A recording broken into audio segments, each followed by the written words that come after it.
नमस्कार दोस्तों, आप सभी का आपके YouTube channel GK GS current affairs with me पर स्वागत है। आज हमारा टॉपिक है मानव रक्त यानी ह्यूमन ब्लड, जिसमें से हम बहुत ही महत्वपूर्ण प्रश्नों को कवर करने जा रहे हैं, जो एग्जाम के पॉइंट ऑफ व्यू से बहुत ही महत्वपूर्ण प्रश्न होंगे। इसलिए आप सबसे विनम्र निवेदन है कि इस वीडियो को अंत तक जरूर देखिएगा, क्योंकि आज जो भी प्रश्न इस वीडियो में हो, सारे के सारे प्रश्न किसी न किसी कॉम्पिटिटिव एग्जाम में जरूर आएंगे। तो आइए बिना देर किए हम आज का अपना पहला प्रश्न देखते हैं। हमारा पहला प्रश्न होगा, मानव में रक्त के मुख्य चार घटक कौन से हैं? मानव में रक्त के मुख्य चार घटक कौन से हैं? What are the main four components of the blood in human? Option से प्लाज्मा, व्हाइट ब्लड सेल्स यानी कि श्वेत रक्त कोशिकाएं या और प्लेटलेट्स, आरबीसी यानी रेड ब्लड सेल्स यानी कि लाल रक्त कोशिकाएं, ऑल ऑफ द एबव या उपयुक्त सभी। और इसका सही उत्तर होगा उपयुक्त सभी। ये सभी चार घटक रक्त के हैं। और ये चार घटक कौन कौन से हैं, यानी ये फोर कंपोनेंट कौन कौन से हैं? Plasma, white blood sales and platelets and RBC means red blood sales. Plasma 55% या उससे भी अधिक ब्लड में मिलता है। डब्ल्यूबीसी की क्वांटिटी परसेंटेज में आप देख सकते हैं, प्लेटलेट्स भी इसका परसेंटेज ब्लड में कितना है देख सकते हैं, और आरबीसी का परसेंटेज ब्लड में कितना है आप ये सब देख सकते हैं इस डायग्राम में। प्लाज्मा प्लाज्मा आखिर है क्या? प्लाज्मा हमारे रक्त का सबसे बड़ा हिस्सा है। ये इसकी ओवरऑल कंटेंट का आधे से अधिक परसेंट बनाता है, यानी लगभग 55% या उससे अधिक। शेष रक्त से अगर इसको अलग कर दिया जाए, यानी प्लाज्मा को अगर अलग कर दिया जाए बाकी रक्त से, तो ये हल्के पीले रंग का होगा और एक तरल पदार्थ होगा। प्लाज्मा में पानी, लवण और एंजाइम होते हैं, मीन्स वाटर, सॉल्ट और एंजाइम्स होते हैं। प्लाज्मा का मेन फंक्शन क्या है? What is the main function of plasma? Plasma की मुख्य भूमिका है कि वो पोषक तत्वों, हार्मोन और प्रोटीन को शरीर के उन हिस्सों तक पहुंचाता है जिन्हें इसकी आवश्यकता है। कोशिकाएं अपने अपशिष्ट उत्पादों को भी प्लाज्मा में डालती हैं। उत्पाद वो जो वेस्ट मटेरियल्स होते हैं, तो कोशिकाएं यानी सेल्स जो उनकी वेस्ट मटेरियल्स वो प्लाज्मा के अंदर डाल देती है। प्लाज्मा इन अपशिष्ट को शरीर से बाहर निकालने में मदद करता है। रक्त प्लाज्मा आपके संचार तंत्र के माध्यम से रक्त के सभी भागों में भी ले जाता है। आरबीसी आरबीसी क्या है? तो लाल रक्त कोशिका का मुख्य कार्य फेफड़ों से ऑक्सीजन लेना और इसे हमारे पूरे शरीर में पहुंचाना है। तो लाल रक्त कोशिकाएं फेफड़ों से ऑक्सीजन लेता है और उस ऑक्सीजन को पूरे शरीर तक ले जाता है, यानी हर शरीर के हर एक पोर्शन तक पहुंचाता है। लाल रक्त कोशिकाएं कार्बन डाइऑक्साइड जैसे अपशिष्ट को बाहर निकालने के लिए हमारे फेफड़ों में वापस ले जाती है। कहने का मतलब फेफड़ों से ऑक्सीजन लेती है और पूरे शरीर तक पहुंचाती है, पूरे शरीर के हर एक पोर्शन में पहुंचाती है, और शरीर के हर पोर्शन से कार्बन डाइऑक्साइड लेके वो फेफड़े तक पहुंचाती है और फेफड़ा उसको हमारे शरीर से बाहर कर देता है। लाल रक्त कोशिकाएं हीमोग्लोबिन नामक प्रोटीन के कारण ऑक्सीजन ले जा सकती है। तो लाल रक्त कोशिका में क्या मिलता है? कौन सा प्रोटीन? हीमोग्लोबिन। और इसी हीमोग्लोबिन का काम है ऑक्सीजन को कैरी करना हमारे शरीर में। प्लेटलेट्स प्लेटलेट्स क्या है? प्लेटलेट्स को थ्रोम्बोसाइट्स भी कहा जाता है, और इसका मेन काम है ब्लड क्लॉटिंग में, यानी रक्त के थक्के जमाने में। जब कहीं कट जाए, कहीं चोट-फोट लग जाए और खून निकल आए, तो बाहर आते ही क्या है, थक्का जम जाता है, और किसकी वजह से? तो प्लेटलेट्स की ही वजह से होता है। प्लेटलेट्स हमारी अस्थि मज्जा में बनते हैं, यानी बोन मैरो में बनते हैं, जो हमारी हड्डियों के अंदर स्पंज जैसे उत्तक होता है। अस्थि मज्जा में स्टेम कोशिकाएं होती है, तो ये स्टेम कोशिका जो है, यानी कि स्टेम सेल से यही रेड ब्लड सेल्स, प्लेटलेट्स और व्हाइट ब्लड सेल्स में डेवलप कर जाती है स्टेम सेल्स। तो कहने का मतलब स्टेम सेल क्या है? प्रीकर्सर है किसका? आरबीसी, डब्ल्यूबीसी और प्लेटलेट्स। और यही प्लेटलेट्स मीन्स यही जो स्टेम सेल से जो बोन मैरो में मिलते हैं, और यही किस में डेवलप कर जाते हैं? आरबीसी, डब्ल्यूबीसी और प्लेटलेट्स में, ध्यान रखिएगा।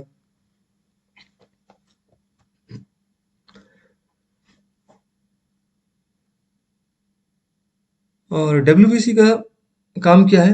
तो डब्ल्यूबीसी वायरस, बैक्टीरिया और हमारे स्वास्थ्य को खतरे में डालने वाले अन्य विदेशी आक्रमणकारियों को या उनसे लड़ने के लिए आप हमारे रक्त प्रवाह में प्रभावित होते हैं। तो डब्ल्यूबीसी का मेन काम क्या है? वायरस से लड़ना, बैक्टीरिया से लड़ना, और हमारे स्वास्थ्य के लिए जो खतरा है, जो भी विदेशी आक्रमणकारी, जो भी बाहरी पार्टिकल से यानी फॉरेन पार्टिकल से, उन पे हमला करना, उनको बाहर करना, उनको खत्म करना। और इसी चीज़ से बचाने के लिए, इन्हीं बीमारियों से बचाने के लिए हमारे रक्त में प्रवाह होती है। जब हमारा शरीर संकट में होता है और किसी विशेष क्षेत्र पर हमला होता है, तो श्वेत रक्त कोशिकाएं हानिकारक पदार्थ को नष्ट करने और बीमारी को रोकने में मदद करने के लिए आगे आती है। और श्वेत रक्त कोशिकाएं आरबीसी और यानी कि लाल रक्त कोशिकाएं और प्लेटलेट्स की ही तरह अस्थि मज्जा यानी बोन मैरो में बनती है। और डब्ल्यूबीसी यानी कि व्हाइट ब्लड सेल्स यानी कि श्वेत रक्त कोशिकाओं का जीवन काल होता है 13 से 20 दिनों का। आरबीसी यानी रेड ब्लड सेल्स यानी कि लाल रक्त कोशिकाओं का जीवन काल होता है 20 से 120 दिन का। और ये लौह सामग्री को पुनर्चक्रित करने के लिए मानव शरीर की प्लीहा यानी स्प्लीन में जाके नष्ट हो जाती है। तो स्प्लीन क्या है? वो जगह जहाँ पे आरबीसी खत्म हो जाती है, नष्ट हो जाती है। और प्लेटलेट्स का जीवन काल 3 से 5 दिन का है। प्लेटलेट्स का जीवन काल 3 से 5 दिन का है। हमारा अगला सवाल है, मानव शरीर में औसतन कितने लीटर रक्त होते हैं? How many litres of blood are there on average in the human body? Option से 5-6 लीटर या 8 से 9 लीटर या 3 से 4 लीटर या 2 से 3 लीटर। और सही ऑप्शन होगा 5 से 6 लीटर। हमारा अगला सवाल है, मनुष्य में कितने रक्त समूह होते हैं? How many blood groups are there in humans? How many blood groups are there in humans? मनुष्य में कितने रक्त समूह होते हैं? मतलब हमारे जो रक्त समूह है यानी ब्लड ग्रुप है, कितने हैं? 4 है, 3 है, 2 है या 5 है? और इसका सही उत्तर होगा 4। और वो 4 ब्लड ग्रुप कौन कौन से हैं? Blood group A, blood group B, blood group A B और ब्लड ग्रुप ओ। और इसके बारे में डिटेल्स जब इसके बारे में बताना होगा तो बता दूंगा, लेकिन आप अभी इस टेबल में देख सकते हैं कि किसमें एंटीजन है, किसमें एंटीबॉडी है, कौन डोनेट कर सकता है, कौन रिसीवर है और उसका जीनोटाइप क्या है। हमारा अगला सवाल है, कौन सा प्रोटीन रक्त को जमाने वाला मुख्य प्रोटीन है? विच protein is the main blood clotting protein? कौन सा प्रोटीन रक्त को जमाने वाला मुख्य प्रोटीन है? ऑप्शन से ट्राइलिन, क्लोरोप्लास्ट, प्रोथ्रोम्बिन या फाइब्रिनोजेन। और इसका सही उत्तर होगा फाइब्रिनोजेन। फाइब्रिनोजेन का प्रमुख शारीरिक कार्य यानी कि फिजियोलॉजिकल फंक्शन है फाइब्रिन का निर्माण, जो प्लेटलेट्स और कुछ प्लाज्मा प्रोटीन को एक हेमोस्टेटिक प्लग के साथ बांधता है। तो फाइब्रिनोजेन का मेन काम क्या है? ब्लड को क्लॉट करना। और बेसिकली ब्लड को क्लॉट करता है किसको बना के? फाइब्रिन को बना के। और फाइब्रिन ही क्या करता है? प्लेटलेट्स और बाकियों को एक जगह बांध के क्लॉटिंग करना, ब्लड का क्लॉट करना। हमारा अगला सवाल है, मानव रक्त में कौन सी कोशिकाएं सबसे कम होती हैं? Which cells are least in human blood? मतलब कौन सी ऐसी कोशिका है मानव रक्त में जो सबसे कम होती है? ऑप्शन से प्लाज्मा यानी रक्त रस, लाल रक्त कोशिका, श्वेत रक्त कोशिकाएं या उपयुक्त में से कोई नहीं। और इसका सही उत्तर होगा श्वेत रक्त कोशिकाएं। बेसोफिल्स श्वेत रक्त कोशिकाओं का सबसे दुर्लभ प्रकार है। बेसोफिल्स ध्यान में रखिएगा, ये एक तरह का प्रकार है किसका? डब्ल्यूबीसी का, यानी कि व्हाइट ब्लड सेल्स का बेसोफिल्स, जो रक्त स्मीयर में पाए जाने वाले श्वेत रक्त कोशिकाओं का केवल 1% बनाता है। इसका कार्य क्या है? तो ये कोशिकाएं परजीवियों के प्रति प्रतिरक्षा प्रतिक्रिया में शामिल होती हैं। हमारा और कितने टाइप के डब्ल्यूबीसी हैं? तो श्वेत रक्त कोशिकाओं के प्रकार इस तरीके से हैं। मोनोसाइट्स पहला है और उनका जीवन काल कई श्वेत रक्त कोशिकाओं की तुलना में लंबा होता है और बैक्टीरिया को तोड़ने में मदद करते हैं ये। कौन? मोनोसाइट्स। तो डब्ल्यूबीसी में जितने भी हैं उन सब में से इसका लाइफलाइन सबसे अधिक होता है किसका? तो मोनोसाइट्स का, और ये बैक्टीरिया को ही किल करती है। उसके बाद लिम्फोसाइट्स। लिम्फोसाइट्स क्या करता है? बैक्टीरिया, वायरस और अन्य संभावित हानिकारक आक्रमणकारियों से लड़ने के लिए एंटीबॉडी बनाते हैं। तो एंटीबॉडी बेसिकली किसके द्वारा बनाया जाता है? वो है लिम्फोसाइट। तो lymphocytes basically creates antibodies to fight against bacteria, viruses and other potentially harmful invaders. Next क्या है हमारा? न्यूट्रोफिल। और ये भी बैक्टीरिया और कवक को मारते हैं और पचाते हैं। ये श्वेत रक्त कोशिकाओं के सबसे असंख्य प्रकार हैं और संक्रमण होने पर हमारी रक्षा की पहली पंक्ति है। कहने का मतलब इस सबसे पहले हमारा डिफेंस लाइनर है।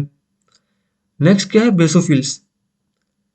तो जब संक्रामक एजेंट हमारे रक्त पर आक्रमण करते हैं तो ये छोटी कोशिकाएं अलार्म बजाने लगती हैं। ये हिस्टोमाइन जैसे रसायनों का स्राव करते हैं, जो एलर्जी रोग का एक मार्कर है, जो शरीर की प्रतिरक्षा प्रतिक्रिया को नियंत्रित करने में मदद करता है। और नेक्स्ट क्या है, एसिनोफिल्स, जो परजीवियों और कैंसर कोशिकाओं पर हमला करते हैं और उन्हें मारते हैं और एलर्जी प्रतिक्रियाओं में मदद करते हैं। तो ये सारे के सारे क्या है, एसिनोफिल्स, बेसोफिल्स, न्यूट्रोफिल्स, लिम्फोसाइट्स और मोनोसाइट्स, ये सारे के सारे डब्ल्यूबीसी यानी कि श्वेत रक्त कोशिकाओं के प्रकार हैं और सबके अपने अपने काम है और सबका अपना अपना लाइफ टाइम है, अपना लाइफ लाइन है। हमारा अगला सवाल है, रक्त में डब्ल्यूबीसी और आरबीसी का अनुपात क्या है? रक्त में डब्ल्यूबीसी का आरबीसी के मुकाबले अनुपात क्या है? What is that? WBC is to RBC ratio in blood. Option है 1:500, 600:500, 600:1 या 1:600। और इसका सही उत्तर होगा 1:600। यानी कि अगर एक डब्ल्यूबीसी होगा तो आरबीसी कितना है, 600। मानव रक्त में डब्ल्यूबीसी से आरबीसी का अनुपात 1:600 है। श्वेत रक्त कोशिकाएं मानव प्रतिरक्षा प्रणाली का एक अभिन्न अंग है, जो हमें किसी भी संक्रमण से लड़ने में मदद करती है। सामान्यतः डब्ल्यूबीसी गिनती कम होती है, लेकिन जब शरीर किसी वायरस या किसी रोगजनक से संक्रमित होता है तो डब्ल्यूबीसी की गिनती बढ़ जाती है। तो बेसिकली हम लोग ने देखा है क्या है कि हमारे ब्लड में डब्ल्यूबीसी की मात्रा कम होती है, लेकिन जब भी हम किसी तो रोग में पड़ते हैं या हमारे को कोई संक्रमण हो जाता है, तब डब्ल्यूबीसी की क्वांटिटी क्या है, बढ़ जाती है, ये मल्टीप्लाई हो जाता है। और ऐसा इसलिए कि हमारे रोग से ये क्या कर सके, फाइट कर सके, लड़ सके और हमारी हमारी रक्षा कर सके रोगों से। अगला सवाल है, रक्त से आरबीसी को जब निकाल दिया जाए तो शेष भाग क्या बचेगा? What remains when RBCs are removed from the blood? रक्त से आरबीसी को जब निकाल दिया जाए तो शेष भाग क्या बचेगा? ऑप्शन से प्लेटलेट्स, श्वेत रक्त कोशिकाएं, प्लाज्मा या कोई नहीं। ऑप्शन फिर से सुन लीजिए, प्लेटलेट्स, श्वेत रक्त कोशिकाएं, प्लाज्मा या कोई नहीं। और इसका सही उत्तर होगा प्लाज्मा। तो अगर हम लोग आरबीसी को रक्त में से निकाल देते हैं तो बचेगा क्या हमारे हाथ में, प्लाज्मा। और हम लोगों ने देखा ही है कि प्लाज्मा का रंग अगर हम लोग ब्लड से निकाल देते हैं तो उसका रंग क्या रहेगा, पीला, हल्का पीला रंग का होता है क्या, तो प्लाज्मा। हमारा अगला सवाल है, आरबीसी की खोज किसने की? Who discovered RBC? बहुत छोटा सा सवाल है लेकिन बहुत ही इंपॉर्टेंट सवाल है कि आरबीसी की खोज किसने की, हु डिस्कवर्ड आरबीसी? ऑप्शन है Pierre Borel, William Addison, Antoine van Leeuwenhoek और एली मेटचनिकॉफ। और इसका सही उत्तर होगा लीवेनहू। हमारा अगला सवाल है, भ्रूण अवस्था में आरबीसी कहाँ बनती है? Where are RBC formed in the embryonic stage? भ्रूण अवस्था में आरबीसी कहाँ बनती है? जब किसी भी जीव जंतु का शुरुआती दौर होता है और वो अपने भ्रूण अवस्था में यानी एम्ब्रियोनिक स्टेज में होता है, तो उस वक्त जो हमारा आरबीसी यानी कि रेड ब्लड सेल्स यानी रेड ब्लड कार्पोसल्स जो तैयार होता है, यानी जब इसका जो निर्माण होता है वो बेसिकली कहाँ होता है, हमारे एम्ब्रियोनिक स्टेज में। और वो एम्ब्रियोनिक स्टेज यहाँ पे कहने का मतलब ये, कोई भी जीव जंतु उसका पहला स्टेज तो एम्ब्रॉय होता है यानी भ्रूण ही होता है। तो भ्रूण अवस्था में आरबीसी जो बनता है, तो आरबीसी बेसिकली हमारे शरीर में कहाँ बनता है? ऑप्शन से यकृत, हृदय, वृक्क या उपयुक्त में से कोई नहीं। लीवर, हार्ट, किडनी या नन ऑफ द अबव। और इसका सही उत्तर होगा लीवर, यकृत यानी यकृत। भ्रूण का जिगर वयस्क प्रकार की लाल रक्त कोशिकाओं के विकास का स्थल है। भ्रूण का जिगर, जिगर मीन्स लीवर यानी यकृत। तो यहाँ वही जगह है जहाँ पे एम्ब्रियोनिक स्टेज में आरबीसी का निर्माण होता है, यानी कि फॉर्मेशन होता है किसका, there is a formation of RBCs in the liver at the embryonic stage, जो एरिथ्रोब्लास्टिक द्वीप के भीतर परिपक्व होता है। अगला सवाल है, आरबीसी का कब्रिस्तान कौन सा है? Which one is the graveyard of RBCs? Which one is the graveyard of RBCs? RBC का कब्रिस्तान कौन सा है? ऑप्शन है यकृत, प्लीहा, वृक्क या उपयुक्त में से कोई नहीं। लीवर, स्प्लीन, किडनी या नन ऑफ द अबव। ध्यान दीजिएगा कि आरबीसी कहाँ पे जाके खत्म होता है। आरबीसी को खत्म करने के लिए कौन सा हम लोग का ऑर्गेन है? Which organ is use to destroy the RBC, जिसे हम लोग ग्रेवयार्ड के नाम से भी जानते हैं, आरबीसी का ग्रेवयार्ड। और इसका सही उत्तर होगा स्प्लीन, प्लीहा।